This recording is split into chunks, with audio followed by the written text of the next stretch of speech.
반갑습니다. 여러분들의 투자가 행복했으면 좋겠습니다. 캐시메이커 문서진입니다. 자, 오늘 영상은 2차전지 주요 섹터의 대응 전략, 단기 대응 전략과 관련된 이야기를 해드리려고 합니다. 장기 전략은 수정되지 않았습니다. 제가 2주 전부터 2차전지 조정 줄 수 있다. 급락이 이틀 연속 급락 나왔던 그 시점이 끝난 게 아니고 추가 조정이 나올 수 있으니 반등이 나온다고 해서 너무 급하게 매매하지 마셔라. 추가 조정을 염두에 두고 매수 타이밍은 좀 뒤로 가져가셨으면 좋겠다라고 많이 강조를 드렸었죠. 어쨌든 지금 같은 경우는 오늘 또 한 번의 깊은 조정이 오면서 지금 단기적인 부분, 특히 이 단기 조정 같은 경우는 수급적인 포인트 때문에 조정이 오는 거거든요. 그러니까 이것과 관련돼서 좀 어떻게 대응해야 되는지 궁금하신 분들, 사실 장기 투자를 하시는 분들은 오늘 전략은 큰 의미는 없어요. 어차피 장기 투자하시는 분들은 수급적인 변동성에 민감해 하실 필요는 없고요. 결국에는 뭐 모멘텀에 대한 훼손이 나오면 그때는 좀 대응하셔야 되는데, 지금은 수급적인 부분이기 때문에 내가 장투를 한다라고 생각하시면 크게 신경 쓰지 마시고요. 자, 일단 주요 섹터와 관련된 부분을 이야기 드릴 건데, 오늘 말씀드릴 종목은 에코프로 BM, 포스코 퓨처엠, 그 다음에 금양입니다. 포스코홀딩스 되게 좋아하지 않았냐라고 하시는데요. 포스코홀딩스는 특별하게 대응 전략이 필요 없어요. 왜냐하면 밸류에이션에 대한 부담이 있는 종목도 아니고요. 상승폭 자체도 엄청나게 크지 않아요. 이런 것들 같은 경우는 크게 신경 안 쓰셔도 됩니다. 오히려 조정 주면 그냥 매수로 하신다고 편하게 매수하셔도 된다라고 저는 생각이 들고요. 나머지 종목들은 워낙 바닥 대비 많이 올라왔기 때문에 신규로 매수하고 싶으신 분들도 계실 거 아니에요. 그런 분들은 어느 정도 자리에서 진입을 하는 게 좋은지와 관련된 부분을 설명해 드리겠습니다. 다시 한번 강조드리지만 이번 영상은 어디까지나 단기 대응 전략이고 기술적 대응 전략이에요. 자, 그러면 일단 에코프로부터 보겠습니다. 이전 분석 영상에서도 설명을 드렸지만 기본적으로 거래량을 많이 터트린 장대 음봉 두 개가 나왔기 때문에 이걸 단시간에 회복하는 건 쉽지 않다라고 말씀을 드렸어요. 그래서 혹시라도 반등이 나온다 하더라도 급하게 따라가실 필요는 없다.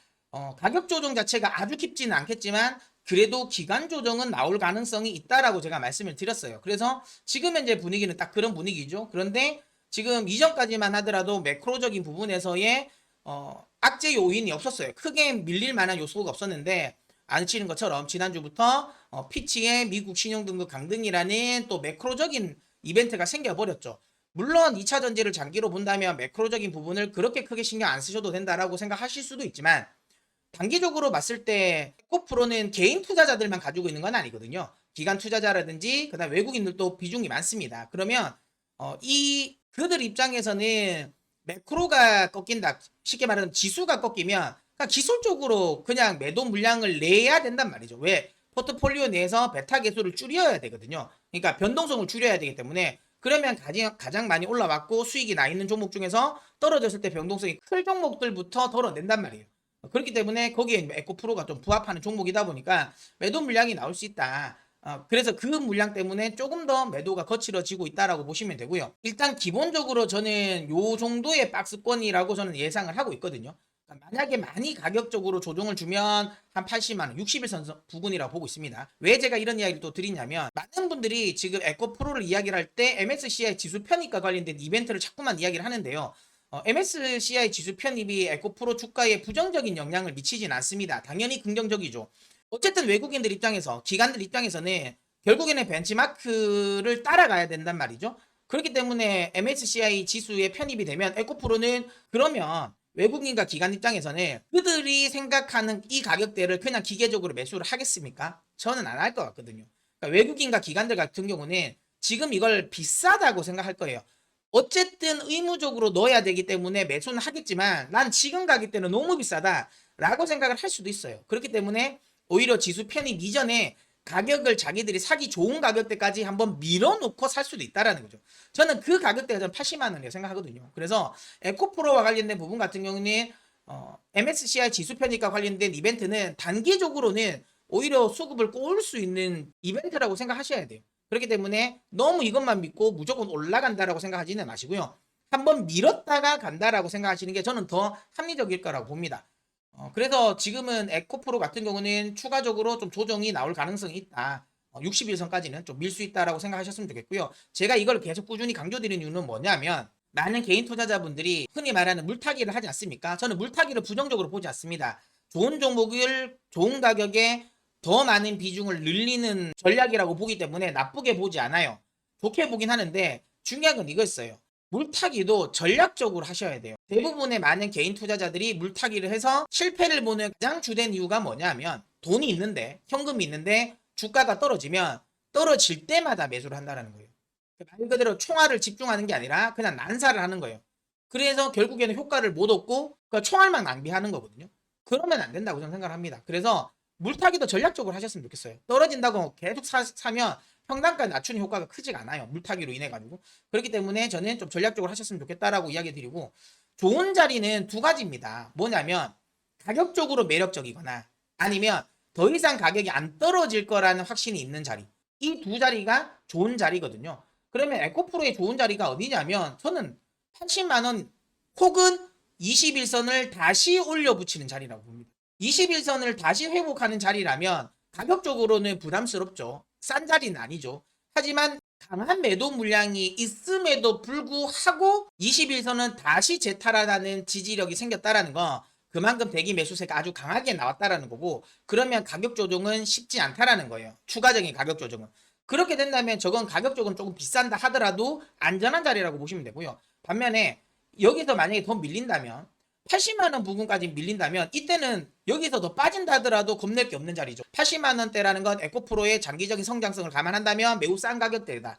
그렇기 때문에 만약에 내가 에코프로를 추가 매수 혹은 신규 매수를 하고 싶으시면 지금이 아니라 차라리 저는 종가 부근에서 21선을 재탈환하는 걸 확인하거나 아니면 밑에서 80만 원 부근 61선 정도가 될 것 같거든요. 이 정도까지 내려오는 걸 저는 확인하고 매수하시는 게 좋지 않을까라는 이야기를 드리고 싶어요. 그렇기 때문에 기술적으로는 이렇게 조금 전략적으로 저는 대응하셨으면 좋겠다라는 이야기를 드리도록 하겠습니다. 자, 그 다음에 이제 포스코 퓨처엠인데요. 에코프로와 전반적인 투자 전략은 다 동일합니다. 그래서 그냥 기술적인 부분만 제가 말씀을 드리겠는데요. 가격대는 어디까지 그러면 추가 매수를 해야 되냐 아니면 신규 매수를 해야 되냐 하면 동일합니다. 61선이라고 생각해요. 그래서 지금 이 정도면 한 번만 더 밀리면 네, 이거 뭐 여기까지 도달할 수 있겠죠. 그래서 좀 조금만 더 기다리시면 돼요. 이번 주까지만 저는 기다리시면 이거 나올 것 같고요. 특히 혹시라도 여기서 더 밀어서 40만 원 이하로 떨어진다면 이거는 뭐 도로의 저는 매수 기회라고 봅니다. 그래서 신규 매수든 추가 매수를 하실 분들 같은 경우는 40만 원 이하에서 내가 매수를 하겠다는 생각으로 조금만 기다리셨으면 좋겠고요. 아까 방금 이야기 드린 것처럼. 근데 만약 이거 안 떨어질 수도 있잖아요. 이게 저점일 수도 있잖아요. 그럴 때는 어떻게 해야 된다? 네. 21선을 다시 재탈환하는 걸 확인하고 들어가세요. 그게 조금 더 안전한 자리입니다. 그러니까 둘 중에 하나예요. 21선을 재탈환하는 걸 확인하고 들어가거나 아니면 40만 원 미만에서 매수를 하거나 그렇게 대응하시면 좋을 것 같습니다. 그 다음에 에코프로 BM 역시도 동일합니다. 이것도 지금 61선이니까 30만 원 정도가 되겠죠. 내가 매매를 한다면 신규 매수, 추가 매수를 한다면 30만 원 미만에서 접근하겠다라는 생각이 훨씬 더 저는 합리적일 것 같고요. 만약에 안 떨어질 수 있어요. 안 떨어지면 어떻게 한다? 21선을 재탈환할 때 그걸 확인하는 걸 보고 들어가셔도 된다. 이렇게 말씀을 드리도록 하겠습니다. 자, 그 다음에 그냥은 좀 달라요. 그냥은 지금 앞서 말씀드렸던 종목들보다는 기관 외국인들의 장악력이 좀 약합니다. 개인 주주들의 장악력이 훨씬 더 커서 보시는 것처럼 유일하게 21선이 안 깨졌어요. 이게 그만큼 지금 현재 금양 같은 경우는 다른 2차전지 섹터 대비해서는 수급적으로는 악재가 좀 덜하다라는 거죠. 그렇기 때문에 금양은 대응 전략이 다릅니다. 요거는 저는 21선이 안 깼으니까 차라리 내가 만약에 금양을 많이 가지고 계신 분이라면 21선이 혹시라도 종가 부분에 깨진다면 그때 3분의 1을 매도를 하셔라. 지금은 굳이 매도할 필요는 없을 것 같아요. 왜냐하면 아까도 오늘 같은 경우도 지금 아래꼬리 21선 부근에서 아래꼬리를 말고 올라왔거든요. 그러면 금양 같은 경우는 개인 투자자들의 좀 지배력이 강하기 때문에 매도 공세에 잘 버틸 가능성이 높아요. 그렇다면 굳이 지금 구간에 매도를 할 필요는 저는 없을 것 같고요. 21선 조금 더 버텨보세요. 21선 이탈되면 3분의 1 정도는 익절하시고 그게 아니라면 있는 물량은 들고 가셔도 됩니다. 다만 내가 금양을 추가 매수 혹은 신규 매수를 하고 싶다라고 하시면 지금은 하시면 안 돼요. 결국에는 2차전지 섹터의 전체적인 분위기 자체가 올라와야 됩니다. 그러니까 금양이 2차전지 섹터 내에서 상대적으로 선방하는 건 맞는데 2차전지 섹터 전체적인 분위기가 다운되면 금양도 어쩔 수 없어요. 다운될 수밖에 없기 때문에 지금은 추가 매수는 하지 마세요. 그러니까 매도는 하지 않으시되 가지고는 계시되 중요한 건 21선 대응하셔서라. 신규 매수는 안 하셨으면 좋겠다라는 이야기 드리도록 하겠습니다. 자, 그러면 또 2차전지와 관련된 주요 이벤트가 발생되면 또 영상을 올려드리도록 하겠습니다. 오늘 영상이 마음에 드셨다면 구독을 눌러 캐시메이커의 메이커가 되어 주십시오.